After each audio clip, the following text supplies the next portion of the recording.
नमस्कार. आपण पाहत आहात डिजिटल महाराष्ट्र न्यूज. आज आपण ज्यांच्याशी बोलणार आहोत ते केडगाव ग्रामपंचायतमध्ये गेले 7 वर्ष काम करत आहेत. 2 टर्म ते केडगाव ग्रामपंचायतचे सदस्य राहिलेले आहेत. आता विद्यमान सदस्य देखील ग्रामपंचायतचे आहेत. अर्थातच आपण ज्यांच्यासोबत बोलणार आहोत ते आहेत केडगाव ग्रामपंचायत सदस्य नितीन भाऊ जगताप. भाऊ, आपलं डिजिटल महाराष्ट्र न्यूज मध्ये सहर्ष स्वागत आहे. आता येणारी जिल्हा परिषद आणि पंचायत समिती निवडणूक होत आहे आणि प्रचार शिगेला पोहोचलेला आहे. तर आपण भाजपचे उमेदवार अभिषेक आनंददादा थोरात आणि पंचायत समिती गणाचे केडगावचे उमेदवार आशिष संपत शेळके यांचा प्रचार अतिशय जोमाने करत आहात. तर हा प्रचार कसा चाललाय आणि कुठपर्यंत प्रचार पोहोचला जरा आम्हाला सांगा. आता या होणाऱ्या 7 तारखेच्या जिल्हा परिषद आणि पंचायत समितीच्या निवडणुका, त्यामध्ये बोरी ग्रामपंचायतचे विद्यमान ग्रामपंचायत सदस्य अभिषेक दादा आणि केडगाव ग्रामपंचायतचे माजी उपसरपंच अनिताताई शेळके यांचे चिरंजीव आशिष दादा शेळके हे दोन्ही उमेदवार या ठिकाणी त्यांच्या मतदारसंघात प्रत्येक मतदारापर्यंत पोहोचण्याचा प्रयत्न आता ह्या 5 दिवसाच्या अंतरामध्ये त्यांनी केलेला आहे. त्यांचं चिन्ह, त्यांचे ध्येय धोरण लोकांपर्यंत पोहोचून त्या ठिकाणी ते पुढे काय काम करणार हे लोकांपर्यंत पोहोचवण्याचं काम आता ते करत आहेत. भाऊ, आपल्या गेल्या 5 वर्षांमध्ये असेल किंवा अनेक वर्षांमध्ये असेल, आपल्याला जे आपल्याकडे जिल्हा परिषद सदस्य होते किंवा पंचायत समिती गणामध्ये जे पंचायत समिती सदस्य होते त्यांनी आतापर्यंत काय काय कामं केलं आपल्याला सांगता येईल का? कामं करण्यापेक्षा त्यांनी जे जाहीरनाम्यात आश्वासनं दिली होती त्या आश्वासनाची पूर्तता झालेली नाही. त्यावेळेस जिल्हा परिषद सदस्य असेल, पंचायत समिती सदस्य असेल, त्यांनी जी आश्वासनं दिली होती त्या आश्वासनं असं होते की ओढा गार्डन असेल, खेडागावमध्ये क्रीडांगण असेल, आरोग्य विभागाची सेवा असेल, महिला बालकल्याणची कामं असतील किंवा शाळेंची कामं असतील, अंगणवाड्यांची सेविकांचं कामं असतील किंवा मुलांचे पोषण आहार असेल, त्यावरती जी कामं करायला पाहिजे होती ती कामं आतापर्यंत त्यांच्याकडून अपूर्ण राहिलेली आहे. आणि ही कामं पूर्ण करण्यासाठी आत्ताचे जे नवीन तडफदार युवा म्हणजे अभिषेक दादा असेल किंवा आशिष पाटील असतील त्यांच्या हातात जर आता आपण जर ही सत्ता दिली तर ते नक्कीच या कामाची पूर्तता करतील. कारण की का तर दौंड तालुक्याचे कार्यक्षम आमदार राहुल दादा कुल यांच्या मार्गदर्शनाखाली हे दोन्ही युवा नेतृत्व ही निवडणूक लढवत आहेत. आणि आमदार राहुल दादा कुल दौंड तालुक्यात काय करतात किंवा राज्यात त्यांनी आतापर्यंत आणलेला निधी सर्वाधिक आहे. त्यामुळे आता हे 2 युवा कार्यकर्ते जर निवडून गेले तर दादांच्या माध्यमातून केडगावचा आणि केडगावच्या जिल्हा परिषद गटाचा कायापालट करतील हे नक्कीच करेल. तर आता तुम्ही सांगितलं की आधीच्या सदस्यांनी जे जाहीरनाम्यामध्ये प्रश्न उपस्थित केले होते ते प्रश्न सोडवण्यात गेलेले नाहीत. मग आताच्या जे प्रश्न आहेत ते नेमके आपल्याला काय भेडसावतात?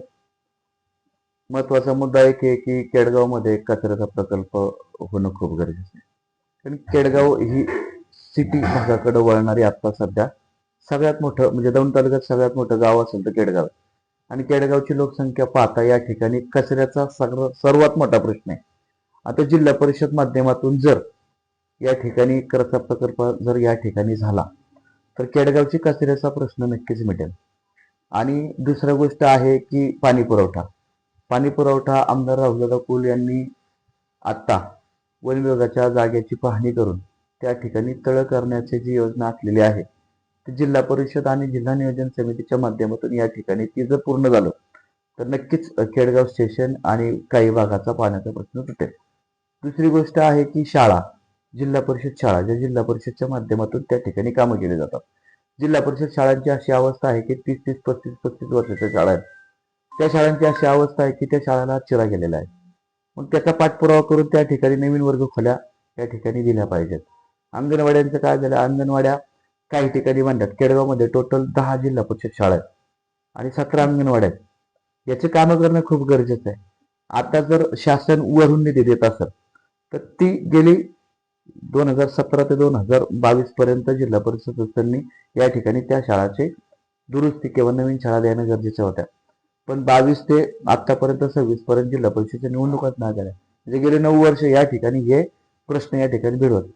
आणि ह्याची कामं या ठिकाणी झाली पाहिजे. आता हे सगळे प्रश्न तुम्ही उपस्थित केले.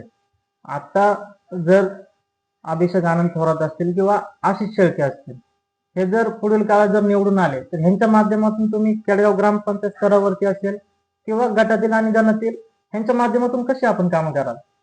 तर महत्वाचा मुद्दा मी कचऱ्याचा मांडलेलाच आहे. कचरा, पाणी, शाळा. महत्वाचं म्हणजे या ठिकाणी केडगावला सगळ्यात मोठी लोकसंख्या आहे. केडगाव शहर, केडगाव ग्रामीण भागात या ठिकाणी गार्डनची व्यवस्था पाहिजे. कारण की नोकरदार वर्ग आहे, इथून पुण्याला नोकरदार वर्ग जातो, रविवारी शनिवारी लोक घरी असतात, कुठेतरी एक विरंगुळा केंद्र या ठिकाणी पाहिजे. त्याचबरोबर या ठिकाणी जवळजवळ 10 शाळा आहेत, 2 मोठ्या संस्था आहेत, इंग्लिश मिडियमच्या शाळा आहेत. या मुलांना खेळण्यासाठी क्रीडांगण पाहिजे. ते क्रीडांगणही या माध्यमातून होऊ शकतं. म्हणजे लहान मुलं असतील, म्हातारी माणसं असतील आणि नोकरदार वर्ग असेल, यांच्यासाठी ह्या सुविधा होणं खूप गरजेचं आहे. आपण पाहतोय आपल्यासोबत बोलतायत नितीन भाऊ. तर जिल्हा परिषद गटातील आनंद थोरात यांचे पुत्र अभिषेक आनंद थोरात हे उभे असून पंचायत समिती गणामध्ये आशिष शेळके उभे आहेत. भाऊ, या दोन्ही उमेदवारांना विजयी करायचं असेल तर आपण मतदाराला काय आव्हान कराल? मी मतदारांना एवढंच आव्हान करेन की आतापर्यंत अभिषेक दादांनी त्यांच्या केडगाव आणि बोरीपारधी गणात किंवा बोरीपारधी गटात या ठिकाणी प्रचार शिंगेला नेलेला आहे. पण त्यांच्या माध्यमातून म्हणजे त्यांचे आजोबा माजी आमदार होते कैलासवासी काकासाहेब थोरात, त्यांचे वडील आनंददादा थोरात भीमा पाटील साखर कारखान्याचे व्हाईस चेअरमन होते आणि आता अभिषेक दादा ग्रामपंचायतला बिनविरोध म्हणून निवडून गेलेले आहेत. त्यांनी त्यांच्या माध्यमातून जी कामं केलेली आहेत, आजोबांचा वारसा असेल, वडिलांचा वारसा असेल आणि त्यांचा वारसा असेल, ती त्या पद्धतीने जी काम करत आहेत, त्यांनी त्यांच्या बोरी गावात चांगली या ठिकाणी कामं केलेली आहेत. तसेच या ठिकाणी केडगाव ग्रामपंचायतच्या 2018 ते 2023 मध्ये अनिताताई शेळके या उपसरपंच म्हणून काम करत होत्या. त्यांच्या पाठीमध्ये त्यांचे चिरंजीव आशिष शेळके असतील आणि त्यांचे वडील भीमा पाटील साखर कारखान्याच्या कामगार संघटनेचे अध्यक्ष होऊन गेलेले आहेत.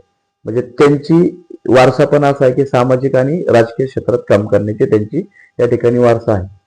आणि आशिष दादा शेळकेंनी काय केलं की त्यांची आई ज्यावेळेस सदस्य आणि उपसरपंच होत्या, त्यांनी त्यांच्या वार्डामध्ये शाळेची कामं असेल वैयक्तिक खर्चातून केली किंवा अंतर्गत रस्ते असतील, मुरमीकरण असेल, लोकांना मदत असेल.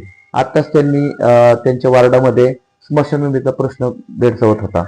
त्यांनी या ठिकाणी लोकांना आश्वासन दिलं, ज्या दिवशी निवडून येईल त्या दिवशी त्यांच्या जमिनीतील 10 गुंठे जागा स्मशानभूमीसाठी देणार आहे. असं जर दूरदृष्टी असणारं नेतृत्व जर निवडून दिलं या लोकांनी, जनतेने, तर नक्कीच या जिल्हा परिषद गटाचा कायापालट झाल्याशिवाय राहणार नाही.